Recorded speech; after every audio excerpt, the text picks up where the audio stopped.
Hello friends, ICT resources के छठे lecture में आपका स्वागत है। इस सेशन में यानी इस लेक्चर में हम बात करने वाले हैं बूटिंग प्रोसेस क्या होता है। हम थोड़ा सा डिटेल में देखने वाले हैं बूटिंग प्रोसेस के टाइप कितने होते हैं, बूटिंग प्रोसेस में कितने स्टेप्स होते हैं। ये एक थोड़ा सा टफ पॉइंट हो सकता है आपके लिए बूटिंग प्रोसेस को समझना। वैसे तो आप जानते हो कि सिस्टम का स्टार्ट होने का जो प्रोसेस है उसी को हम बूटिंग प्रोसेस बोलते हैं, लेकिन यहाँ पर हम थोड़ा सा टेक्निकल स्टेप्स को भी डिस्कस करने वाले हैं। तो हम थोड़ा सा शुरुआत करते हैं थोड़ा सा इजी पॉइंट से, ताकि आपको थोड़ा सा पॉइंट समझने में दिक्कत ना हो। हम सबसे पहले जनरल पॉइंट अभी से समझते हैं कि बूटिंग प्रोसेस क्या होता है। अगर एक लाइन में और सबसे इजी तरीके से कहा जाए कि बूटिंग प्रोसेस क्या है, तो हम कह सकते हैं कि the process of loading the operating system into the memory is called booting. यानी ऑपरेटिंग सिस्टम का मेमोरी पर लोड होना, यही क्या कहलाता है, बूटिंग। मैं थोड़ा सा आपको समझा देता हूं। हमारे कंप्यूटर में जो भी डेटा सेव होता है वो सब कुछ सेव होता है हार्ड डिस्क में। आप जानते हो, आप पढ़ चुके हो, कंप्यूटर की सबसे main storage device, primary storage device होती है हार्ड डिस्क। हमारे कंप्यूटर में जो कुछ भी स्टोर होता है, सेव होता है, वो हार्ड डिस्क में ही सेव रहता है। लेकिन जब हमारा सिस्टम रनिंग स्टेट में होता है, हमारा कंप्यूटर रन कर रहा होता है, तो उस टाइम पर जो प्रोग्राम्स, जो एप्लीकेशन, जो फाइलें हमने ओपन किया हुआ है, जो हमें ऑन द स्क्रीन दिखाई दे रहा है, वो एक्चुअल में कंप्यूटर की प्राइमरी मेमोरी पर लोड रहता है, जिसे हम बोलते हैं रैम। ये एक चिप होती है, मैंने आपको रियल में हार्डवेयर का डायग्राम दिखा दी है, हार्डवेयर की फोटो दिखा दी है। और सीपीयू जब डेटा पर प्रोसेस करता है तो वो डेटा पिक करता है कहां से, रैम यानी प्राइमरी मेमोरी से। तो सीपीयू हमेशा डेटा को प्राइमरी मेमोरी से पिक करता है, लेकिन प्राइमरी मेमोरी को डेटा कहां से मिलता है, हार्ड डिस्क से मिलता है। अभी सिचुएशन ये है, जब हमने कंप्यूटर को ऑफ कर दिया है, कंप्यूटर हमारा बंद है, तो उस टाइम पे क्या होता है कि रैम हमारा बिल्कुल खाली होता है, क्योंकि रैम पर जो भी डेटा होता है वो इलेक्ट्रिकल फॉर्म में होता है। कंप्यूटर ऑफ करने के बाद रैम यानी प्राइमरी मेमोरी पर कोई भी डेटा बचता नहीं है, सब कुछ सेव कहाँ रहता है, हार्ड डिस्क में। आपने ये भी पढ़ा है, जस्ट लास्ट सेशन में आपने देखा था, ऑपरेटिंग सिस्टम हम लोगों ने स्टडी किया था, और यहाँ पर वहां पर यह बात किया था कि किसी भी कंप्यूटर का सबसे मेन जो प्रोग्राम या सॉफ्टवेयर होता है उसे हम कहते हैं ऑपरेटिंग सिस्टम। और कंप्यूटर की मेमोरी में सबसे पहले वही लोड होता है जब हम कंप्यूटर को ऑन करते हैं तब। ये अभी हमने आपको बताया कि बूटिंग प्रोसेस का मतलब ही होता है कि ऑपरेटिंग सिस्टम का सेकेंडरी मेमोरी यानी हार्ड डिस्क या डीवीडी या पेन ड्राइव आदि से कंप्यूटर की प्राइमरी मेमोरी पर लोड होना, यानी कि रैम पर लोड होना, यही कहलाता है बूटिंग प्रोसेस। दिक्कत यह है, जब सब कुछ ऑफ है तो सिस्टम रेडी होने के लिए, सिस्टम ऑन होने के लिए हमारा ऑपरेटिंग सिस्टम हार्ड डिस्क से रैम पर कैसे आएगा। ये आपको मॉनिटर पर जो कुछ भी मेन्यू वगैरह दिखाई पड़ते हैं, जिन पर क्लिक करके आप कोई भी काम करते हो, वो सारे मेन्यूज, सारा इंटरफेस होता है ऑपरेटिंग सिस्टम का। और जब कंप्यूटर हमारा ऑफ होता है तो बाकी सारे एप्लीकेशन, प्रोग्राम, ऑपरेटिंग सिस्टम, सब कुछ कहां पर सेव हो रहता है, हार्ड डिस्क में। तो फर्स्ट टाइम जब कंप्यूटर हमारा ऑफ है, फर्स्ट टाइम जब हम ऑन करेंगे तो हमारे ऑपरेटिंग सिस्टम को first of all primary memory पर आना होता है, ताकि मॉनिटर पर हमको सारा डिस्प्ले वगैरह, मेनू वगैरह मिल जाए। अब ऑपरेटिंग सिस्टम हमारा मेमोरी पर आ गया, यानी हमारा सिस्टम स्टार्ट हो गया, बूट हो गया। अब हम ऑपरेटिंग सिस्टम की सहायता से बाकी एप्लीकेशन को ओपन या क्लोज करते हैं। अब पहली बार जब सब कुछ ऑफ पड़ा हुआ है तो हमारा ऑपरेटिंग सिस्टम मेमोरी पर कैसे आएगा, यहां पर हमारा काम करता है रोम। कंप्यूटर के मदरबोर्ड पे एक परमानेंट चिप लगी होती है ब्लैक कलर की, जिसको बोलते हैं रोम, यानी रीड ओनली मेमोरी। इसको रीड ओनली मेमोरी इस लॉजिक के साथ बोलते हैं क्योंकि इसमें जो भी प्रोग्राम्स रिटन होते हैं वो मैन्युफैक्चरिंग टाइम पे राइट कर दिए जाते हैं, और वो परमानेंट होते हैं नेचर में, वो कभी फिनिश या डिलीट नहीं होते हैं। कहने का मतलब, रैम पर जो डेटा होता है वो सिस्टम जब ऑन रहता है तभी तक रह सकता है, ये प्राइमरी मेमोरी है। लेकिन रोम में जो भी प्रोग्राम लिखे हैं वो परमानेंटली वहीं पर फिक्स्ड होते हैं, वो सिर्फ पढ़े जा सकते हैं, वो डिलीट नहीं होते हैं, इसलिए इसे कहा जाता है रीड ओनली मेमोरी। बेसिकली ये काम क्या करता है, इसके प्रोग्राम को बोलते हैं BIOS, basic input output system. जब हमारे कंप्यूटर ऑफ होता है और हम पावर ऑन करते हैं तो सबसे पहला कंट्रोल हमारा जाता है बायोस को, इसको। और इसमें जो हमारे प्रोग्राम्स रखे होते हैं जिनको हम बोलते हैं बेसिक इनपुट आउटपुट सिस्टम, वो सारे हार्डवेयर की चेकिंग करता है सबसे पहले कि कंप्यूटर सिस्टम में जो भी जरूरी हार्डवेयर हैं क्या वो कनेक्टेड हैं या नहीं कनेक्टेड हैं। इस चीज को बोलते हैं पोस्ट, और ये प्रोग्राम इसमें पहले से ही परमानेंटली फिक्स होता है। अब जब ये देखता है कि जितने भी रिक्वायर्ड हार्डवेयर हैं, जैसे हार्ड डिस्क कनेक्ट है, रैम कनेक्ट है, प्रोसेसर कनेक्ट है, मॉनिटर कनेक्ट है, जब ये पहला फेज पूरा कर लेता है कौन, रोम यानी कि बायोस, हार्डवेयर की चेकिंग पूरी कर लेता है, फिर ये खोजता है सेकेंडरी मेमोरी को यानी हार्ड डिस्क को, डीवीडी को, और फिर हार्ड डिस्क में खोजता है कि ऑपरेटिंग सिस्टम किस पार्टीशन पे है। आपको पता है हार्ड डिस्क में C drive, D drive, E drive होता है। अब किसी भी पार्टीशन में इसको अगर ऑपरेटिंग सिस्टम मिल जाता है तो उस ऑपरेटिंग सिस्टम को ये उठाता है और हार्ड डिस्क से लोड कर देता है, कहां पर, रैम पर। जब हमारा ऑपरेटिंग सिस्टम रैम पर आ जाता है तब हमको मॉनिटर पर सारे मेनूज वगैरह दिखाई पड़ना स्टार्ट हो जाते हैं। अब सिस्टम बूट करने के बाद हमारे मॉनिटर पर लुक एंड फील या डिस्प्ले कैसा आएगा, ये निर्भर करता है कि हमारे कंप्यूटर में कौन सा ऑपरेटिंग सिस्टम इंस्टॉल था। तो कुल मिला के सिस्टम में जो स्टार्टअप के लिए हेल्प करता है वो यही हमारा रोम होता है। इसको CMOS भी बोलते हैं, CMOS। रोम के 3 नाम यहाँ पे मैं बता देता हूँ। इसके नेचर के हिसाब से, क्योंकि इसमें जो भी डेटा है वो परमानेंट है, वो सिर्फ रीड कर सकते हैं, डिलीट नहीं कर सकते, उसको बोलते हैं रोम, रीड ओनली मेमोरी। जो प्रोग्राम्स होता है जो बेसिक इनपुट आउटपुट स्टार्टअप को सहयोग करता है, सिस्टम को बूट करने में हेल्प करता है, इस कारण से इसको बोलते हैं बायोस। और ये जिस मेटल का बना होता है इस लॉजिक के साथ इसको बोलते हैं CMOS, complementary metal oxide semiconductor. तो चाहे आप रोम बोलिए, चाहे बायोस बोलिए और चाहे CMOS बोलिए, एक्चुअल में आप बात कर रहे हो इसी परमानेंट चिप की जो मदरबोर्ड में मैन्युफैक्चरिंग टाइम पे ही फिक्स्ड कर दिया जाता है। क्योंकि इसको रोज वही काम करना है, क्या, जैसे ही कंप्यूटर का पावर सप्लाई ऑन होगा ये सारे हार्डवेयर की चेकिंग करेगा, फिर सेकेंडरी मेमोरी यानी हार्ड डिस्क जैसे डिवाइस से ऑपरेटिंग सिस्टम को रैम पर लोड करेगा, देन हमारा सिस्टम स्टार्ट हो जाएगा। अब जब भी हम कोई कैलकुलेशन करेंगे, कोई प्रोग्राम एग्जीक्यूट करेंगे तो वो प्रोसेसर करेगा, और प्रोसेसर को डेटा कहां से मिलेगा, रैम से मिलेगा। ये बूटिंग प्रोसेस में हेल्प करता है। ये मैंने आपको आसान से समझा दिया व्यवहारिक रूप से कि सिस्टम ऑन करती है बेसिक क्या स्टेप होता है। रोम सारे हार्डवेयर को चेक करेगा, फिर हार्ड डिस्क से वो ओएस को उठाएगा और रैम पर लाकर रख देगा, फिर हमारा सिस्टम स्टार्ट हो जाएगा। सारे मेनूज हमको स्क्रीन पर दिखाई पड़ना चालू हो जाएंगे, हम सारे बाकी एप्लीकेशन ओपन कर सकते हैं। फिर जो एप्लीकेशन ओपन करेंगे, जो प्रोग्राम एग्जीक्यूट करेंगे, वो हमारा प्रोसेसर करेगा। ये हमने आपको बेसिक ओवरव्यू बता दिया, लेकिन ये इतना इजी नहीं है बूटिंग प्रोसेस। इसमें छोटे छोटे बहुत सारे सब स्टेप्स होते हैं। मैंने इस पूरे वीडियो में कोशिश किया है कि बहुत ही डेप्थ वाले पॉइंट ना बताऊं, क्योंकि पहली वीडियो में आपको सब समझ में नहीं आएगा। मैंने डिटेल बताने की भी कोशिश की है और थोड़ा सा टेक्निकल पॉइंट को रिमूव भी कर दिया है। देखिए थोड़ा सा और समझते हैं। ये मैंने हार्ड डिस्क बनाया हुआ है। यहाँ पे मैंने दिखाया था कि हमारा जो ऑपरेटिंग सिस्टम होता है वो कहाँ पर सेव रहता है, हार्ड डिस्क में। हार्ड डिस्क में ऑपरेटिंग सिस्टम के अलावा और भी सारे एप्लीकेशन भी सेव रहते हैं, यानी सब कुछ हार्ड डिस्क में सेव होता है। अब यहाँ पे थोड़ा सा लॉजिकल स्टेप हम देखते हैं हार्ड डिस्क का। हमारे हार्ड डिस्क में कभी कभी एक पार्टीशन होता है और कभी कभी कई पार्टीशन होते हैं। तो यहाँ पर जो मैंने बनाया है, ये एक पार्टीशन C हो गया, एक D हो गया, एक E हो गया, एक ये F है, एक हमारा हो गया F, मान लीजिए सपोज दैट। जैसे ही हम हार्ड डिस्क को फॉर्मेट करते हैं, फॉर्मेट करते समय हम C drive, D drive, E drive, F drive create कर सकते हैं। तो ये तो आपने C D E F create किया है, लेकिन एक ये जो पार्टीशन ऊपर बन जाता है एक्स्ट्रा स्पेस, अगर आपने कभी कंप्यूटर को फॉर्मेट करके विंडोज इंस्टॉल किया होगा तो आपको पता है कि कुछ MB का स्पेस वो एक्स्ट्रा रिजर्व कर लेता है। उसी को बोलते हैं MBR, master boot record. MBR में होता क्या है, अभी हम मान लेते हैं कि हमारी हार्ड डिस्क में कोई पार्टीशन नहीं किया गया है, सिर्फ फॉर्मेट किया गया है। तो ऐसी कंडीशन में कंप्यूटर में सिर्फ एक ड्राइव बनेगा, C ड्राइव, लेकिन MBR तब भी बनेगा, मास्टर बूट रिकॉर्ड तब भी बनेगा। ये होता क्या MBR, मास्टर बूट रिकॉर्ड? हमारी हार्ड डिस्क को जो हमने फॉर्मेट किया, आपको पता है वो ट्रैक और सेक्टर में डिवाइड हो जाता है।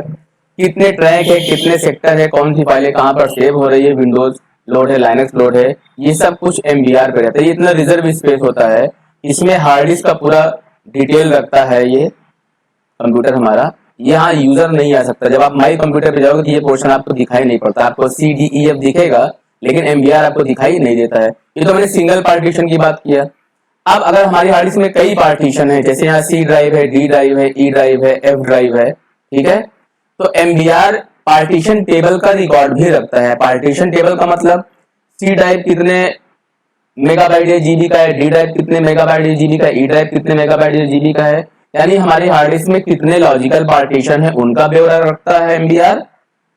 कौन सा एक्टिव पार्टीशन है, एक्टिव पार्टीशन का मतलब हमारा ऑपरेटिंग सिस्टम किस पर लोड है, तो ये हमारा कहलाता है एक्टिव पार्टीशन, जिसपे हमारा ऑपरेटिंग सिस्टम इंस्टॉल है।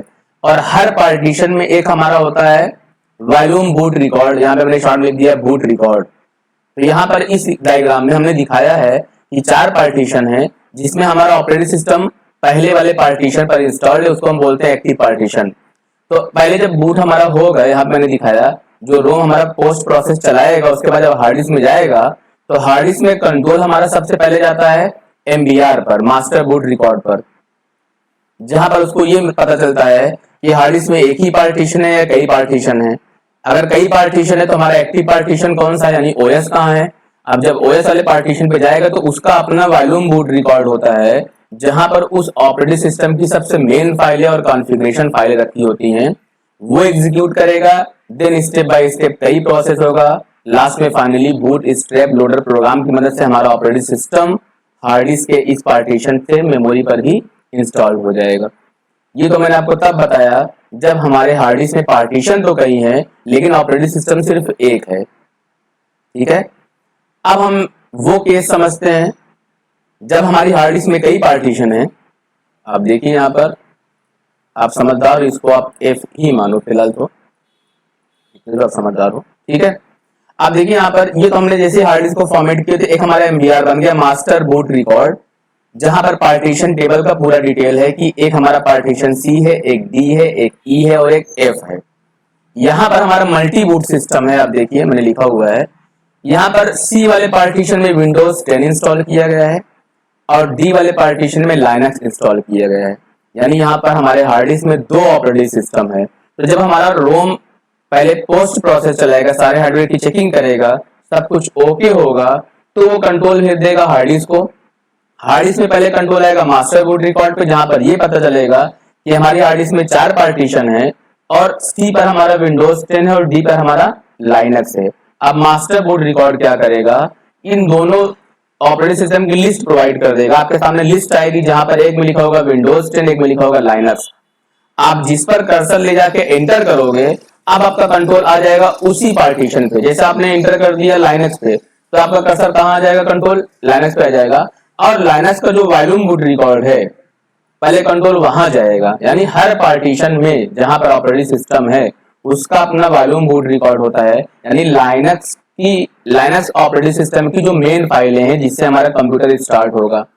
और अगर हमने विंडोज 10 सेलेक्ट किया है तो कंट्रोल इस पार्टीशन पे आएगा और इसका जो वॉल्यूम बूट रिकॉर्ड है, यानी विंडोज की जो बूटेबल फाइलें हैं, वो मोस्ट इंपॉर्टेंट फाइलें, जरूरी फाइलें हैं जो कंप्यूटर को ऑन करने में मदद करेंगी, तो हमारा कंट्रोल यहाँ पे आ जाएगा। यानी MBR डिसाइड करेगा कि हम यहाँ पर जाएगा हमारा कंट्रोल या यहाँ पर जाएगा। तो अगर हमने यहाँ पर एंटर किया है तो विंडोज 10 से हमारा सिस्टम स्टार्ट हो जाएगा और लाइनक्स पे हमने क्लिक किया है तो हमारा कंट्रोल लाइनक्स पे जाएगा और इसका वॉल्यूम बूट रिकॉर्ड काम करेगा। लाइनक्स का बूटिंग प्रोसेस में अलग अलग फाइल एग्जीक्यूट होती हैं और 10 की बूटिंग प्रोसेस में अलग अलग फाइलें होती हैं। तो जब यहाँ पर आएगा हमारा चलेगा वॉल्यूम बूट रिकॉर्ड और इसमें जो फाइलें होंगी वो फाइलें एग्जीक्यूट होंगी। कंप्यूटर का हमारा हार्डवेयर कॉन्फ़िगरेशन सेट होता है, सॉफ्टवेयर कॉन्फ़िगरेशन सेट होता है और बाद में बूट स्ट्रैप लोडर प्रोग्राम की मदद से हमारा कंप्यूटर बूट कर जाता है। अब विंडोज का बूट स्ट्रैप लोडर अलग फाइल होती है और लाइनक्स का बूट स्ट्रैप लोडर अलग फाइल होती है। तो ये बात समझना यहाँ पर बहुत जरूरी है कि हमारी हार्ड डिस्क का कुछ रिजर्व स्पेस होता है जो यूजर को नहीं दिखाई देता है, लेकिन उसमें सारे पार्टीशन का डिटेल रहेगा और वहीं से कंट्रोल ट्रांसफर होगा कि क्या हमको बूट करना है, वहां पर चला जाएगा और उस ड्राइव का अपना बूट रिकॉर्ड होगा। उसके हिसाब से हमारा सिस्टम क्या करेगा, बूट करेगा। यानी उस ऑपरेटिंग सिस्टम की फाइलें हमारी मेमोरी यानी रैम पर लोड होंगी। अब थोड़ा सा डेप्थ में चलते हैं। In computing, booting is the process of starting a computer. यानी कंप्यूटर स्टार्ट करने का जो प्रोसीजर है वही कहलाता है बूटिंग। आपने कंप्यूटर का पावर स्विच क्लिक करके कंप्यूटर को पावर सप्लाई ऑन किया और फिर थोड़ी देर बाद जब आपके मॉनिटर पे सब कुछ ओके हो गया आ जाएगा, सिस्टम रेडी हो जाएगा। वही पावर ऑन करने से लेके कंप्यूटर रेडी होने तक का जो प्रोसीजर है वही कहलाता है booting process. It can be initiated by hardware such as button press or by software command. After it is switched on, a computer's central processing unit has no software in its main memory. यानी जब हम computer on करते हैं तो CPU पे कुछ नहीं रहता है और उसकी मेन मेमोरी यानी रैम पर भी कुछ नहीं रहता है। So some process must load software into memory before it can be executed. यानी हमारा कंप्यूटर एग्जीक्यूट करे, रन करे, उससे पहले जरूरी है कि कुछ सॉफ्टवेयर कंप्यूटर की मेन मेमोरी पर लाए जाएं और उस कुछ सॉफ्टवेयर में सबसे मेन हमारा होता है operating system. This may be done by hardware और फर्मवेयर इन द सीपीयू और by a separate processor in the computer system. यानी जो काम होगा किसी फर्मवेयर की मदद से होगा। फर्मवेयर का मतलब होता है ऐसा हार्डवेयर जिसमें कुछ सॉफ्टवेयर परमानेंट फिक्स होते हैं। जैसे मैंने आपको दिखाया था पिछली स्लाइड में, रोम की बात किया था, रीड ओनली मेमोरी, एक चिप जिसमें परमानेंट प्रोग्राम सेव होते हैं और वही एक्चुअल में बूटिंग प्रोसेस की शुरुआत करता है। After the computer is turn on, a specific program need to load in the computer's main memory which is operating system. यानी जब हम कंप्यूटर को ऑन करते हैं तो एक स्पेसिफिक और खास प्रोग्राम कंप्यूटर में लोड होता है जिसे हम बोलते हैं ऑपरेटिंग सिस्टम। अगर आप बहुत टेक्निकल डिफिनेशन नहीं दे सकते हो किसी को कि बूटिंग प्रोसेस क्या होता है, तो आप यही बता सकते हो कि कंप्यूटर की मेमोरी में ऑपरेटिंग सिस्टम का लोड होना ही क्या कहलाता है, बूटिंग प्रोसेस कहलाता है। क्योंकि ऑपरेटिंग सिस्टम मेमोरी पर लोड होने का मतलब सारे मेनूज वगैरह आपके सामने डेस्कटॉप पर आ जाएंगे। अब देखिए ये प्रोसेस तो बड़ा कॉम्प्लिकेटेड हो जाएगा। ये जो स्टेप डायग्राम आपको दिख रहा है इसको हम अगली स्लाइड में स्टेप बाय स्टेप बताने वाले हैं। आप in the booting process system will check all the hardware and software those are installed और attached with the system and all the files those are required for running a system. बात कर चुके हम लोग, रोम सबसे पहले एक्टिवेट होगा, सारे हार्डवेयर की चेकिंग करेगा, फिर जरूरी फाइलों को प्रोग्राम को मेमोरी पर लोड किया जाएगा और बाद में बूट स्टेप लोडर प्रोग्राम की मदद से हमारा सिस्टम बूट कर जाएगा। अब हम बात करते हैं टाइप्स ऑफ बूटिंग, यानी सिस्टम स्टार्ट होने की जो प्रक्रिया है ये कितने टाइप की होती है। ये दो टाइप में डिवाइड की गई है। पहला हमारा होता है कोल्ड बूटिंग और दूसरा हमारा होता है वार्म बूटिंग। नॉर्मली जब हम कंप्यूटर का पावर स्विच ऑन करते हैं, पावर हमने ऑन किया तो सबसे पहले हमने आपको बताया कि रोम एक्टिवेट होगा जो परमानेंट चिप लगी है और वो सबसे पहला काम करता है कंप्यूटर से कनेक्टेड सारी डिवाइसेस को चेक करता है। रैम है कि नहीं है, हार्ड डिस्क कनेक्ट है नहीं कनेक्ट है, मॉनिटर कनेक्ट है नहीं कनेक्ट है। इसके अलावा जो पेरिफेरल डिवाइसेस होती हैं लाइक कीबोर्ड, माउस, प्रिंटर, जितने भी चीजें पोर्ट से कनेक्ट हैं सबको वो चेक करेगा। उस प्रोसेस को बोलते हैं पोस्ट। जब पोस्ट प्रोसेस पूरा हो जाता है तब कंट्रोल एमबीआर में जाता है, एमबीआर के बाद एक्टिव पार्टीशन में जाता है और वहां पर बूट स्टेप लोडर की मदद से हमारा सिस्टम बूट कर जाता है। तो ये नॉर्मल बूटिंग है हमारी। क्या है? नॉर्मल बूटिंग जो हमारी होती है। कोल्ड बूटिंग, इसमें बूटिंग प्रोसेस में जितने स्टेप्स होते हैं वो सब के सब फॉलो होते हैं, इसलिए टाइम टेकिंग होता है।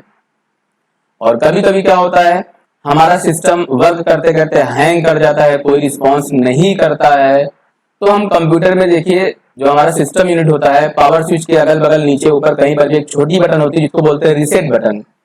हम वहां से कंप्यूटर को जब रिस्टार्ट कर देते हैं या कभी कभी हम शॉर्टकट यूज करते हैं, control alter delete, task manager आएगा, वहां पर आ जाएगा रिस्टार्ट, तो हम रिस्टार्ट वहां से कर देते हैं। इसको बोलते हैं वार्म बूटिंग।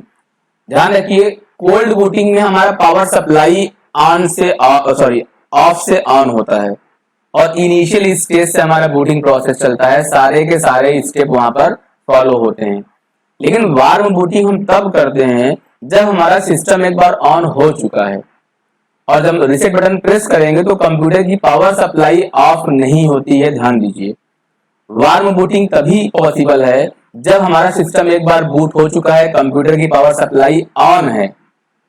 हम रीसेट बटन पर क्लिक करेंगे तो हमारा जो ऑपरेटिंग सिस्टम है सिर्फ वही रीसेट होगा, हमारा पावर सप्लाई ऑफ होने वाला नहीं है। तो जो पोस्ट प्रोसेस है जो हमने आपको कोल्ड बूटिंग में बताया कि हमारा रोम सबसे पहले क्या करता है, कंप्यूटर से जुड़े जितने भी हार्डवेयर है, पेरिफेरल डिवाइसेस हैं, सबको टेस्ट करता है कि सब प्रॉपर्ली कनेक्टेड है या नहीं कनेक्टेड, जिसको हम बोलते हैं पोस्ट। तो वार्म बूटिंग में हमारा पोस्ट वाला जो स्टेप है वो इंक्लूड नहीं होता है, क्योंकि वार्म बूटिंग का मतलब होता है सिस्टम को रीस्टार्ट करना, रीसेट करना। हम सिस्टम को रीस्टार्ट तभी करेंगे जब वो एक बार स्टार्ट हो चुका है तब। तो पोस्ट वाला प्रोसेस यहाँ पर नहीं चलता है, कंप्यूटर की पावर सप्लाई ऑन ऑफ नहीं होती, वो ऑलरेडी ऑन ही स्टेट में ही रहती है।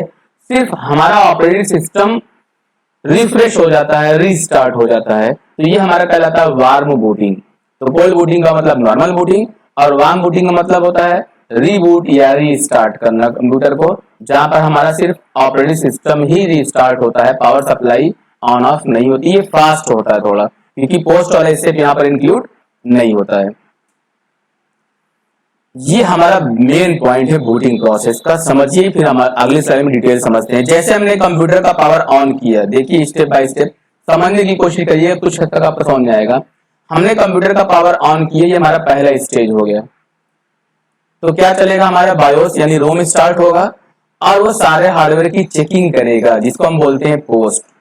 अब जब अब सारे हार्डवेयर प्रॉपर्ली कनेक्टेड है, अब एग्जांपल मानते हैं कि हमारे कंप्यूटर में रैम नहीं मिला उसको, अगर रैम नहीं मिला तो ऑपरेटिंग सिस्टम कहां पर लोड होगा, यानी एरर आ जाएगा, पहले स्टेप में ही एरर आ जाएगा, अगला स्टेप चलेगा ही नहीं। चलिए रैम लगा है, हार्ड डिस्क लगी है, मॉनिटर कनेक्ट नहीं है, तब भी एरर आ जाएगा।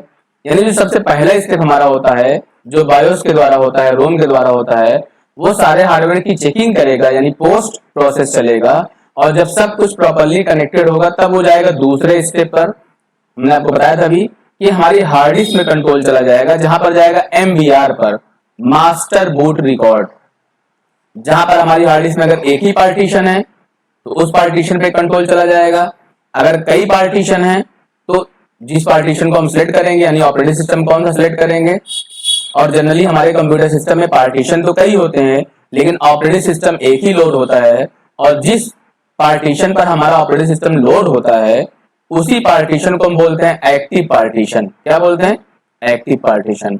जैसे कि हमारा जो कर्सर आया, पहले पोस्ट प्रोसेस हमारा चला, सब कुछ ओके था, फिर हार्ड डिस्क पे कंट्रोल आ गया, हार्ड डिस्क में MBR पर आया, MBR ने कहा भाई 3 पार्टीशन है CDE, और हमारा OS D पर लोड है, यानी यहाँ पर एक्टिव पार्टीशन C नहीं है, हमारा D है, तो कंट्रोल कहाँ आ जाएगा, D ड्राइव पर आ जाएगा। इस पे आ जाएगा, D ड्राइव पर आ जाएगा, क्योंकि हमारा एक्टिव पार्टीशन वही है। अब D ड्राइव में हमारा कौन सा ऑपरेटिंग सिस्टम पड़ा है, विंडोज 10 है, विंडोज XP है, लाइनक्स है, उस पर डिपेंड करता है कि बूट स्ट्रैप लोडर हमारा कैसे काम करेगा, क्योंकि हर ऑपरेटिंग सिस्टम की जो फाइलें होती हैं वो अलग अलग होती हैं, उनकी कॉन्फ़िगरेशन फाइलें अलग अलग होती हैं। अब बूट स्ट्रैप लोडर प्रोग्राम सब में होगा, हर ऑपरेटिंग सिस्टम में होगा, लेकिन हर ऑपरेटिंग सिस्टम में वो होगा अलग अलग। तो फिर आप देख लीजिए, पहले हमारा रोम सारे हार्डवेयर की चेकिंग करेगा, फिर कंट्रोल भेज देगा हार्ड डिस्क के मेन पार्ट में MBR पर, MBR देखेगा एक्टिव पार्टीशन कौन है, कहां पर OS लोड है, वहां भेजेगा, और फिर OS में हमारा जो होगा बूट लोडर होगा, बूट स्ट्रैप लोडर होगा, वो ऑपरेटिंग सिस्टम में डिपेंड करता है कि कौन कौन सी फाइलें वहां पर होंगी, वो 1 बाय 1 करके एग्जीक्यूट करेंगी, जहां पर हमारा हार्डवेयर का कॉन्फ़िगरेशन सेट होगा, सॉफ्टवेयर का कॉन्फ़िगरेशन सेट होगा, और फिर अंत में हम लॉगिन स्क्रीन पर आ जाएंगे, जहां पे हम कंप्यूटर में यूजर नेम पासवर्ड देके लॉगिन कर सकते हैं। तो लॉगिन तो फाइनल फेज हो गया, लॉगिन स्क्रीन तभी मिलेगी जब आपका बूटिंग सक्सेसफुल हो जाएगा। ये 4 पार्ट हमारे हो गए, बायोस, MBR, एक्टिव पार्टीशन और बूट स्ट्रैप लोडर। ये 4 बेसिक टेक्निकल पॉइंट होते हैं हमारे बूटिंग प्रोसेस में। अब बात करते हैं बायोस क्या है। कंप्यूटर सिस्टम में सबसे बेसिक जो सर्किट बोर्ड होता है वो होता है कंप्यूटर का मदरबोर्ड। बाकी सारी की सारी इंटरनल डिवाइसेस और पेरिफेरल डिवाइसेस उसी मदरबोर्ड से कनेक्ट होते हैं। हम लोग पढ़ चुके हैं इसको पुराने सेशन में।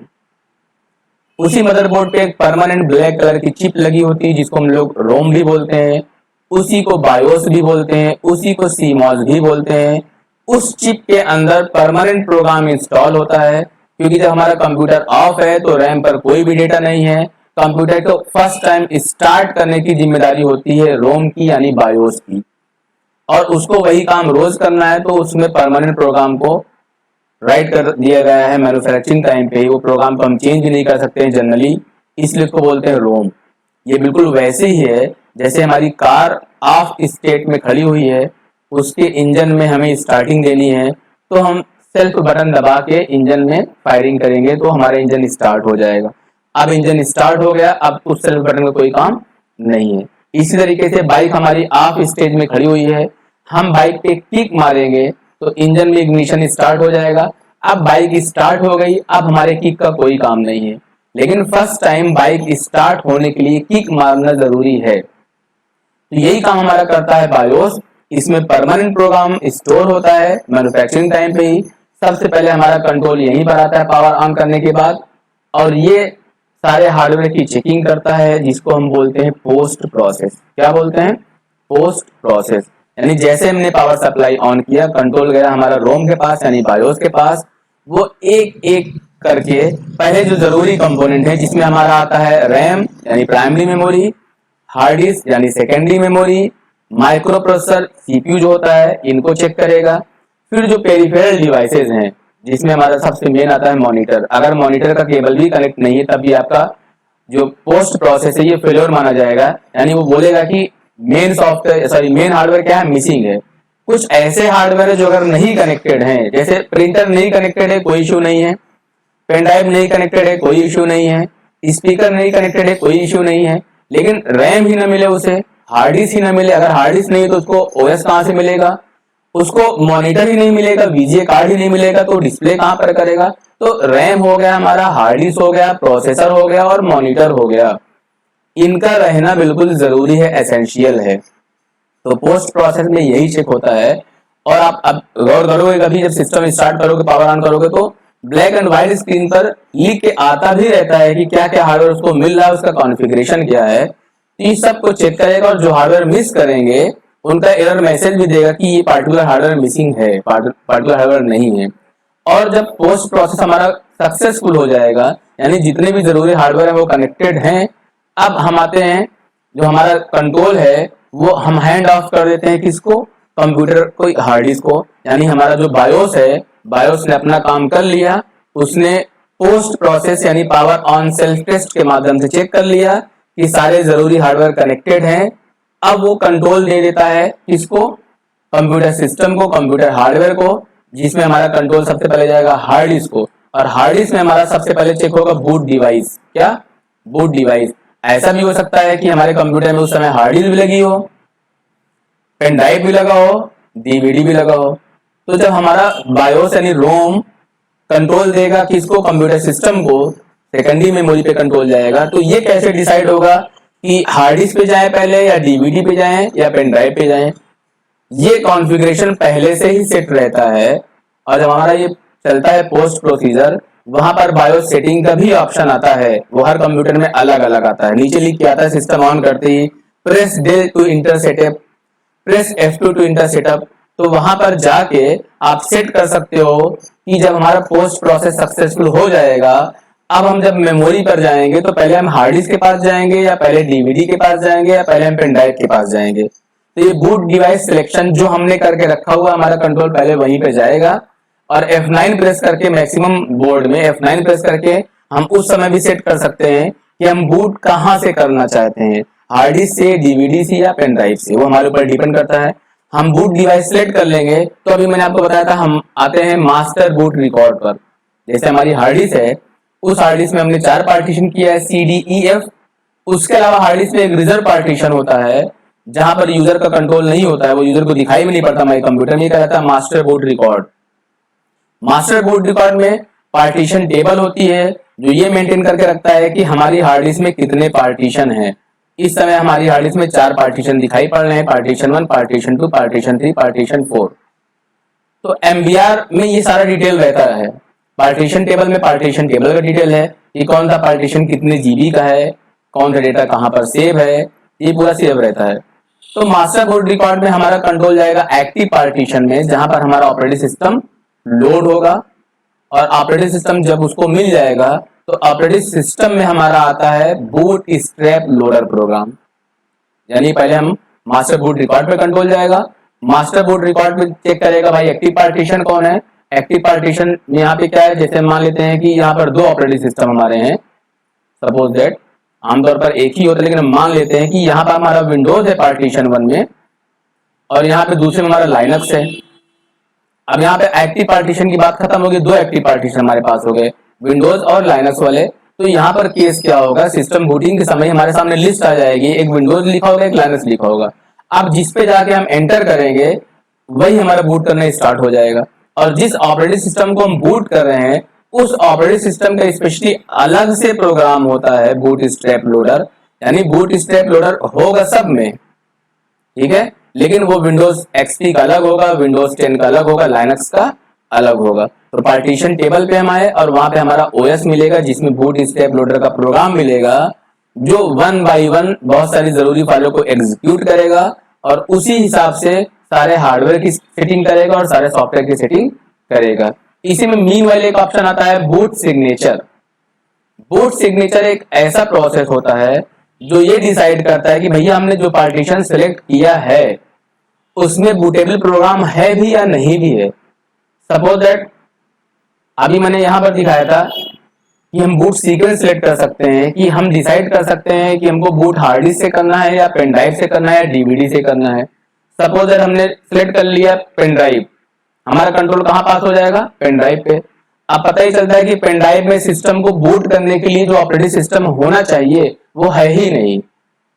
हम सिस्टम को बूट या स्टार्ट तभी कर सकते हैं जब जिस पार्टीशन को हमने सेलेक्ट किया है वहां पर ऑपरेटिंग सिस्टम है, क्योंकि हमने आपको पहली स्लाइड में बता दिया बूटिंग प्रोसेस का मतलब ही होता है हमारा ऑपरेटिंग सिस्टम सेकेंडरी मेमोरी यानी हार्ड डिस्क जैसी डिवाइस से प्राइमरी मेमोरी यानी रैम पर लोड होगा।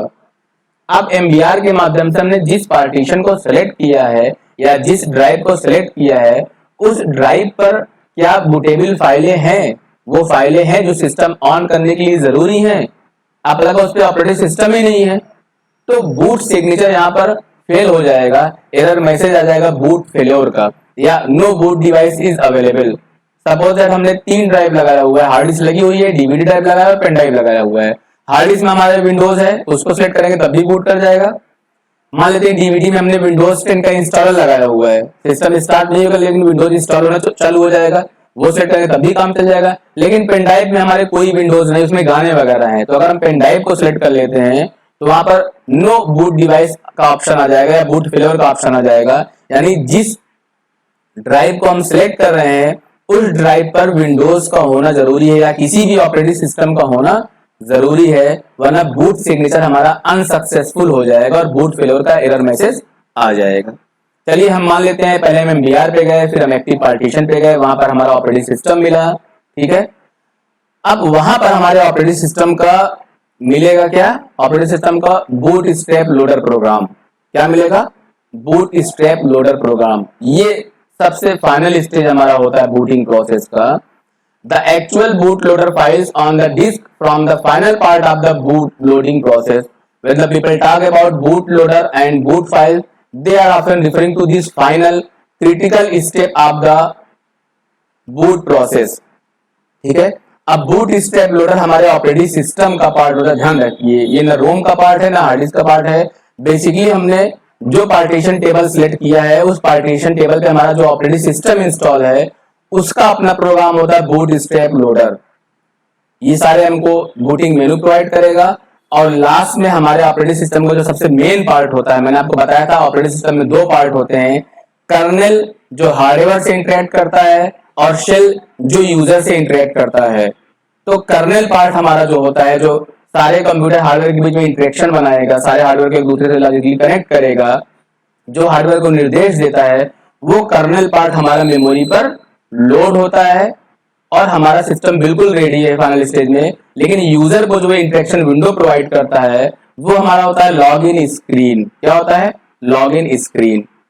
अब हमारे देखिए पार्टीशन बूट सेक्टर पे हम आ गए। बूट स्ट्रैप लोडर में बहुत सारी कॉन्फ़िगरेशन सेटिंग होती है, यानी कितनी फाइलें ओपन हो सकती हैं, इस तरह के बहुत सारे हार्डवेयर कॉन्फ़िगरेशन होते हैं। उसके हिसाब से हमारा सिस्टम क्या हो जाएगा, कॉन्फ़िगर हो जाएगा, सेट हो जाएगा, जो भी configuration boot strap loader file में दिया गया है। अब बूट स्ट्रैप लोडर हमारे 3 टाइप के होते हैं, वो डिपेंड करता है हमारा ऑपरेटिंग सिस्टम कौन है। पहला हमारा है NTLDR। मैं आपको फिर बता दूं, बूट स्ट्रैप लोडर प्रोग्राम सबसे फाइनल स्टेज का प्रोग्राम होता है। हमारा पोस्ट प्रोसेस बाकी सारा प्रोसेस जब कंप्लीट हो गया है तो फाइनल स्टेज में हमारा आता है बूट स्ट्रैप लोडर। ये 3 में से कोई भी एक हमारे सिस्टम पर हो सकता है। अगर हमारे कंप्यूटर में विंडोज NT है, विंडोज XP है तो NTLDR होगा। अगर हमारे कंप्यूटर में विंडोज 7 है, विंडोज 8 है, विंडोज 10 है, विंडोज विस्टा है तो बूट MGR होगा। और अगर लाइनक्स ऑपरेटिंग सिस्टम लोड है तो वहां पर ग्रब होगा या ग्रब 2 होगा। ग्रब पुराना वर्जन था, ग्रब 2 नया वर्जन है। तो ये 3 तरह के बूट स्ट्रैप लोडर हमारे सिस्टम में हो सकते हैं। अब इनका डिटेल बिल्कुल अलग हो जाता है, हम आज इस पे डिस्कशन नहीं करने वाले हैं, क्योंकि इसकी कॉन्फ़िगरेशन फाइल अलग होती है, इसकी कॉन्फ़िगरेशन फाइल अलग होती है, इसकी कॉन्फ़िगरेशन फाइल अलग होती है। आप ये मानो कि जो भी ऑपरेटिंग सिस्टम आपके कंप्यूटर में पड़ा होगा उसके हिसाब से उसका boot strap loader program run करेगा। अब जैसे यहाँ पर NTLDR मैंने बोला विंडोज XP है, विंडोज NT है, विंडोज XP है, तब मिलेगा। बूट MGR विंडोज 7 है, 8 है, 10 है, तब मिलेगा। और ग्रब या ग्रब 2 जो ग्रब का थोड़ा लेटेस्ट वर्जन है, ये मल्टी बूट को सपोर्ट करता है, ये लाइनक्स अगर हमारे सिस्टम में इंस्टॉल है तब मिलेगा।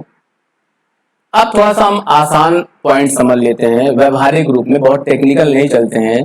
जब हमने कंप्यूटर का पावर ऑन किया तो सबसे पहले हमारा पावर ऑन सेल्फ टेस्ट चलेगा, रोम जो चलाएगा, हार्डवेयर की चेकिंग होगी और इनिशियल स्टार्टअप फेज हमारा चलेगा, सब कुछ ओके होगा। MBR हमारा एक्टिव पार्टीशन पे भेजेगा, एक्टिव पार्टीशन पे ऑपरेटिंग सिस्टम मिलेगा, वहां पर हमारा बूट स्ट्रैप लोडर का प्रोग्राम चलेगा जो हार्डवेयर सॉफ्टवेयर को कॉन्फ़िगर करेगा, और OS का जो मेन पार्ट है कर्नल, वो हमारा मेमोरी पर लोड हो जाएगा, यानी हमारा कंप्यूटर सिस्टम का सारा पार्ट एक दूसरे से कनेक्ट हो गया। अब आता है लॉग इन फेज या लॉग ऑन फेज, जो यूजर को परमिशन देता है OS से कनेक्ट होने का, लॉग ऑन फेज। अब ये लॉग ऑन फेज भी हमारा लोडिंग स्क्रीन के माध्यम से, अगर विंडोज 8 इंस्टॉल है तो जब लॉग इन फेज यानी कर्नल तो मेमोरी पर लोड हो गया, अब यूजर से जुड़ने वाला जो हिस्सा है शेल, जो ऑपरेटिंग सिस्टम में यूजर को एंट्री देगा, वो लोडिंग स्क्रीन जो होती है 98 की ऐसे आती थी, ऐसे चलता रहेगा, थोड़ी देर बाद आपको लॉगिन स्क्रीन मिल जाएगी। अगर हमारे कंप्यूटर में विंडोज XP है तब हमारा लॉगिन स्क्रीन लोडिंग स्क्रीन ऐसे आती थी, ये यूजर को अभी थोड़ी देर बाद लॉगिन स्क्रीन देगा, ये विंडोज XP में आता था इस तरीके से। अगर विंडोज 7 है तो इस तरीके से आता है, आपने विंडोज ऑन किया होगा तो ये क्या कर रहा है, शेल वाला पोर्शन ऑन हो रहा है, इसके बाद यूजर को लॉगिन स्क्रीन मिलती है, ये विंडोज 7 का हमारा हो गया। विंडोज 10 है तो इस तरीके से बूट करता, नीचे देखिए बाहर चल रहा है आपका, ये हमारा विंडोज 10 का है, या 8 में भी लगभग ऐसे ही आता है, प्रॉब्लम इसी तरीके से आता है, ये लोड हो रहा है यहाँ पर देखिए आप। ये हमारा हो गया लोडिंग स्क्रीन हो गया, यानी जो शेल वाला पार्ट है, जो लॉगिन स्क्रीन आएगी इसके बाद, ये हमारा 98 में ऐसे आता था, XP में ऐसे आता है, ये विंडोज 7 का हो गया हमारा, विंडोज 7 इस तरीके से आता है, और ये हमारा विंडोज 10 का हो गया। इस लोडिंग स्क्रीन के बाद लॉगिन स्क्रीन आता है, जहां पर हम यूजर नेम पासवर्ड देके कंप्यूटर से कनेक्ट होते हैं, कंप्यूटर के OS में एंट्री लेते हैं। 95 या 95 में होता है, 98 में इस तरीके से आता है, आपको यूजर नेम पासवर्ड टाइप करना पड़ता है तब आप लॉगिन करते हो। विंडोज XP में सारे यूजर पहले से टाइप होते हैं, आप क्लिक करके यूजर नेम पासवर्ड दे सकते हो, आप पुराने मोड में भी ला सकते हो कि आपको यूजर नेम पासवर्ड टाइप करना पड़े, यानी दोनों स्क्रीन विंडोज XP की है। आप यहाँ पे यूजर पे क्लिक कर सकते हो और यहाँ पे टाइप कर सकते हो, या आप मेथड चेंज कर सकते हो। 7 की बात करें तो 7 में भी सारे यूजर जितने बने हैं सब यहाँ पे लिख के आएंगे, जब क्लिक करेंगे तो पासवर्ड पूछेगा हमसे। अगर हम बात करते हैं विंडोज 10 की, तो यहाँ पर भी यूजर मेन बन के आ जाता है एडमिन वाला, और पासवर्ड देके क्लिक कर देंगे, और लेफ्ट साइड पे जब आप जाओगे, यहाँ पर अगर विंडोज 10 की बात कर रहे हैं, यहाँ पर यूजर का एक बटन बना होता है, उस पर क्लिक कर दोगे तो जितने यूजर हैं सब यहाँ पर आपको दिख जाएंगे। जिस यूजर पे क्लिक करोगे वो यहाँ पर मेन आ जाएगा, उसका पासवर्ड पूछेगा। तो किसी भी स्क्रीन पर, चाहे हम विंडोज 8 की बात करें, चाहे विंडोज XP की बात करें, चाहे विंडोज 7 की बात करें, चाहे विंडोज 10 की बात करें, जो भी यूजर हमने सेलेक्ट किया है उसका जब करेक्ट पासवर्ड हम प्रोवाइड करते हैं तो हम सिस्टम में लॉग इन कर जाते हैं, और हमारे सामने आ जाता है विंडोज का डेस्कटॉप। यानी पहले पोस्ट प्रोसेस चला, फिर MBR के माध्यम से हम एक्टिव पार्टीशन में गए, जहां पर ऑपरेटिंग सिस्टम का हमारा बूट स्ट्रैप लोडर प्रोग्राम चला, जिसने हार्डवेयर को कॉन्फ़िगर किया, सॉफ्टवेयर को कॉन्फ़िगर किया। फिर लोडिंग स्क्रीन से हमारा शेल मेमोरी पर लोड हुआ, और लॉगिन स्क्रीन में जब हमने यूजर नेम पासवर्ड दिया तो हमारी एंट्री विंडोज में हो गई, और हम आ गए विंडोज डेस्कटॉप पर। ये आपका विंडोज डेस्कटॉप है। ये स्क्रीन मिलने का मतलब कि आपका सिस्टम बूट हो गया और आपने ऑपरेटिंग सिस्टम में एंट्री कर लिया, आपने लॉगिन कर लिया। अब आपका सिस्टम रेडी है, आपको जो काम करना है वो काम करिए। आप कोई एप्लीकेशन ओपन करिए, क्लोज करिए, सिस्टम को टर्न ऑफ करिए, सारे काम आप कर सकते हो। ये मैंने आपको पावर ऑन करने से लेके डेस्कटॉप स्क्रीन पाने तक का पूरा कंप्लीट बूटिंग प्रोसेस समझा दिया। आई होप कि आपको कुछ हद तक समझ में आया होगा। अगर आपको वीडियो जरा भी पसंद आई हो तो प्लीज वीडियो को लाइक करिए, शेयर करिए। अगर आपने चैनल को सब्सक्राइब नहीं किया है तो सब्सक्राइब करिए, ताकि इस तरीके से बहुत सारी वीडियोस आप फ्यूचर में भी देख सकें। ये सेशन हमारा यहीं पर कंप्लीट होता है। Thank you.